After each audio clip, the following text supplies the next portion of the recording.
Today's lesson is 2.6. You're going to talk about converting between forms. We're going to span a couple different pages in your notes packet here, starting on page number 12. We do have all the steps that are listed out here at the top of page number 12. I'm not going to spend a lot of time talking about them, but just use them as kind of more of a resource here for you. We'll go through different sorts of problems, and then for each sort of problem, I'll give you a little strategy to kind of go along with it. But like I said, these pieces of information that are here at the top of page 12, these are all just like resource reference material for you basically as you work through the lesson. So we're going to start off talking first about converting fractions to decimals. After this lesson and moving forward into our chapters, so this chapter we're doing with no calculator, but moving forward after this, you will be allowed to use a calculator. I just want you to know the basic skills and have the abilities to do this, which makes sense as an advanced level, advanced pre-algebra. You want to make sure that you can do these. So our first strategy that we're going to work with converting fractions to decimals is going to be converting our denominator to a denominator of 100. Once you have a denominator of 100, if you think about decimals, you have 0 point, this is the tenths, and this is the 100ths. So when you have a decimal or a fraction that's already in the form 23 hundredths, you used to write this down like this, 0 and 23 hundredths when you were in elementary school. So what we can do with a fraction like 11/20 is we can change this to a denominator of 100, and we do that by multiplying 20 by 5. Whatever you do to the denominator, you'll do to the numerator. So 11 times 5 is 55. So you have 55 hundredths, 0 and 55 hundredths. 43 fiftieths, you'll change over to a denominator of 100. That's multiplying it by 2, so that's going to be 86. So you're going to have 0.86. In the next example, you have 31 tenths. Change that over 100, multiply by 10. So it's going to be 310 100ths. So if you write that as a mixed number, that's 3 and 10 hundredths. So 3 is your whole number and 10 hundredths. Strategy number 2 that you can use, and this will work if you can't change the denominator to a 100 easily, you would actually just divide the numerator divided by the denominator. So you're going to start with 1 divided by 3, and you're doing this little house setup here. The decimal point is here. 3 can't go into 1, so you put a 0. Add a 0 after your decimal point. Can 3 go into 10? Yes, 3 times. 3 times 3 is 9. 10 minus 9 is 1. Add a 0. Bring it down. 3 times 3 is 10, or 3 times 3 goes into 10 3 times. 3 times 3 is 9. 10 minus 9 is 1. Bring a 0 down. Do you notice that we're kind of stuck in a repeating loop here? So since this is going to continue to be 3's, we can actually just write this as 0.3 repeating. I'm going to have you go ahead, we're going to set up number 2, and then you're going to actually divide it. So we're going to do numerator 5 divided by 6.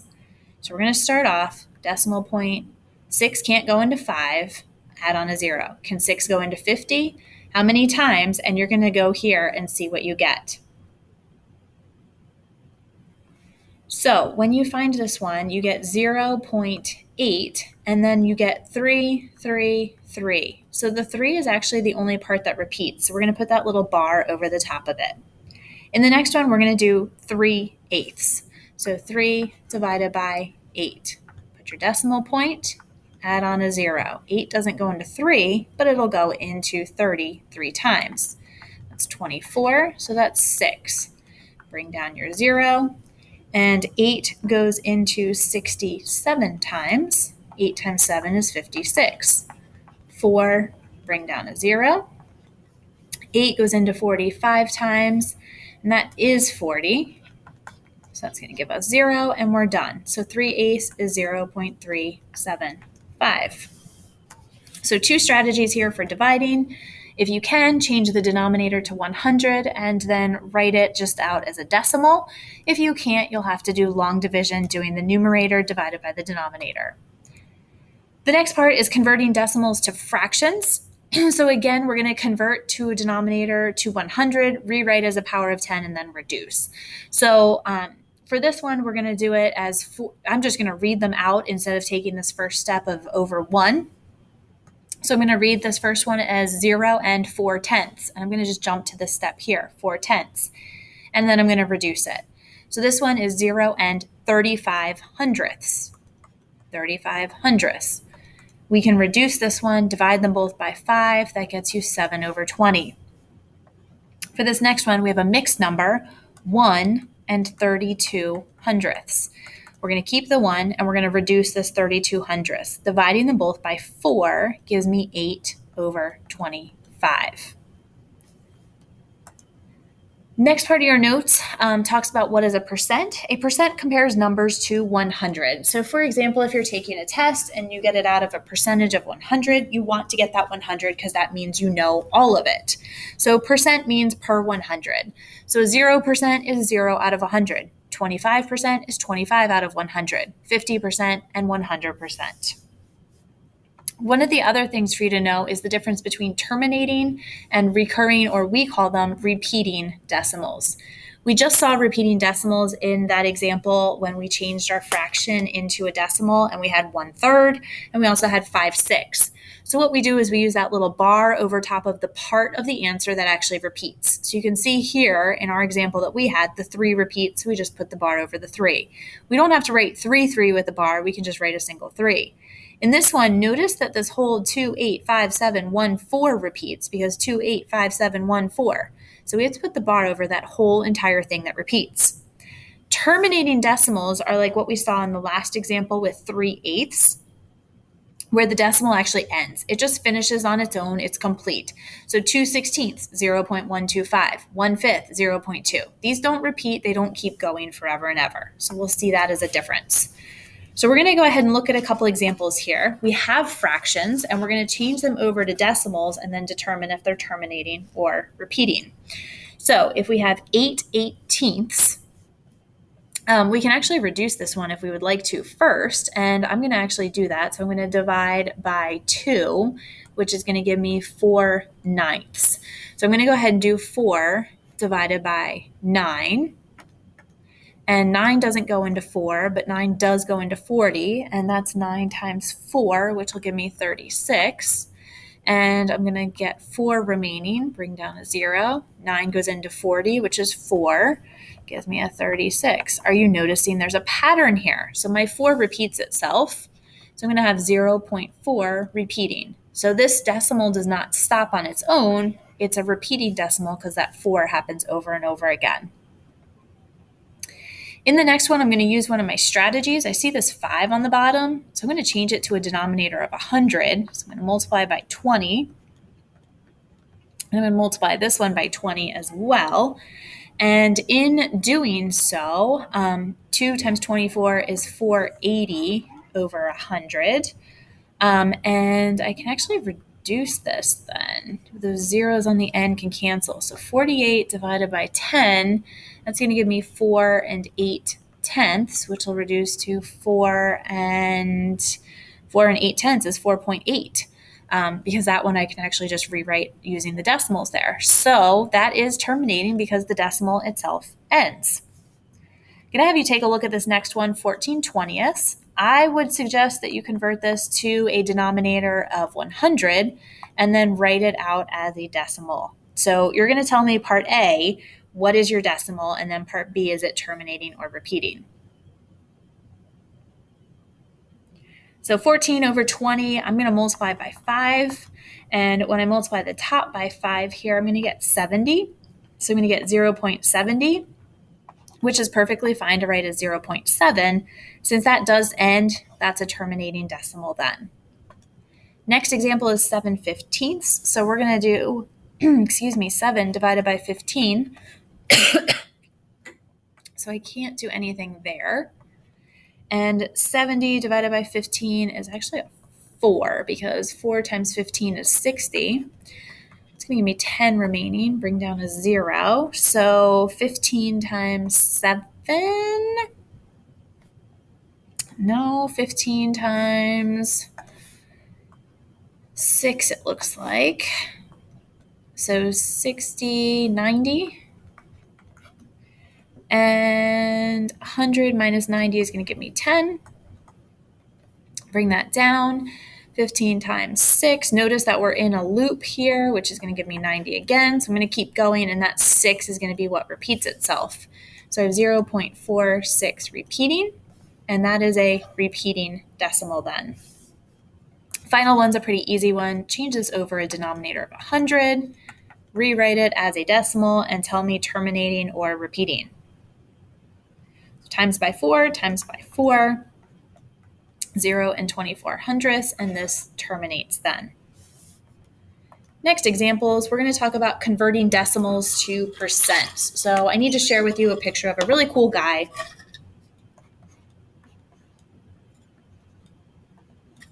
So this is decimal percent man, and he has a double mustache and a cute little smile and a funny looking little nose. And here he is, there's a smile. He does have ears and a couple little hairs there.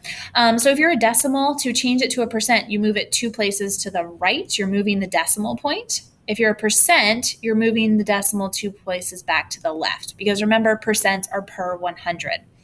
So if I'm starting at a decimal to a percent, I'm moving 2 places to the right. So on my first one, boop, boop, my percent is 8%. On the second one, boop, boop, my percent is 120%. I put 0 in as a placeholder. Go ahead, take a look at question number 3 and change this one to a percent. Shift it over 2 spots, you're at 60%. Percents like for number 4 can actually exist. Your decimal point's at the end. You still need to shift it over 2 spots. You're going to get 480 and add 2 zeros onto the end and change that to a percent. So you get 48,000%. To go backwards, remember percents back to decimals, you're going back 2 places. So your decimal point is right here at the end. You're going to move it back 2 spots, 0.05. For 48%, it's here at the end. Move it back 2 spots. You have 0.48. I am going to request you always write that 0 out front, because if you just start with the decimal point, it's easy to miss that. Take a look at question number 3 that's right here, and I'm going to have you tell me what is this as a decimal. So decimal is at the end to start. Bring it in. If you can write 1.2 is the best answer. If you put 1.20, you're not wrong either. You just don't need it. Percents can have decimal points in them, so we can still change it back to a decimal number by still moving it 2 spots. So 0.062 is your final answer here. Flipping on over to the next page, we're in the last section here. We're going to talk about converting fractions to percents.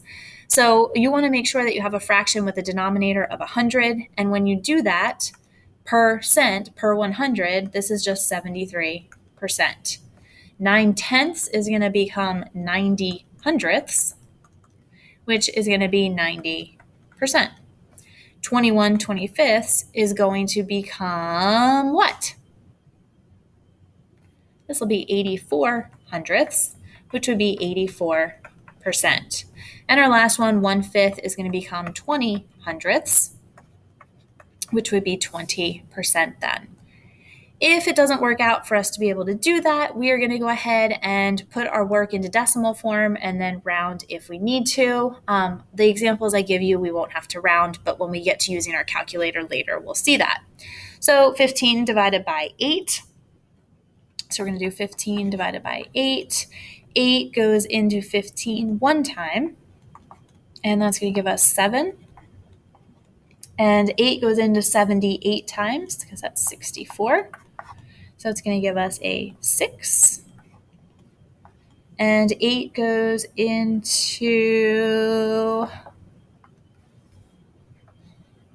67 times. 8 times 7 is 56. So it'll be 4 left over. Bring down your 0. And 8 goes into 45 times. So this is our decimal. Remember, to make it a percent, we still need to boop, boop, move it 2 places over. So we have 187.5% here for our first one. I'm going to have you go ahead and take a look at number 6. And you are going to go ahead and figure out what is this as a percent. So doing this one, 42 divided by 8, you end up getting 5.25. So as a percent then, that's going to be 525%. Final piece is converting percents to fractions. These are super easy. Percents are per 100. So anytime you have a percent, just drop the percent sign and write it as a fraction over 100.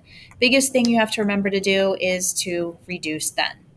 Percent, take your percent sign, drop it, put it over 100. Now this one's icky with this decimal. We got to move this to the right one, which means we have to add on here. So we get 238 over 1,000. That's a little bit big, to be completely honest with you, for what I would expect you to do mentally. But if you divide them both by 2, you get 119 over 500. For number 3, go ahead, drop your percent sign, put it over 100, and reduce. So 4 over 100 is going to be 1/25. And for number 4, then, you have drop your percent sign, put it over 100, and reducing that, you get 61 over 50. So that ends the lesson on converting. Remember, you have all the different pieces on page number 12 that remind you all the different steps, but then all the different strategies that we've used throughout the notes today as well.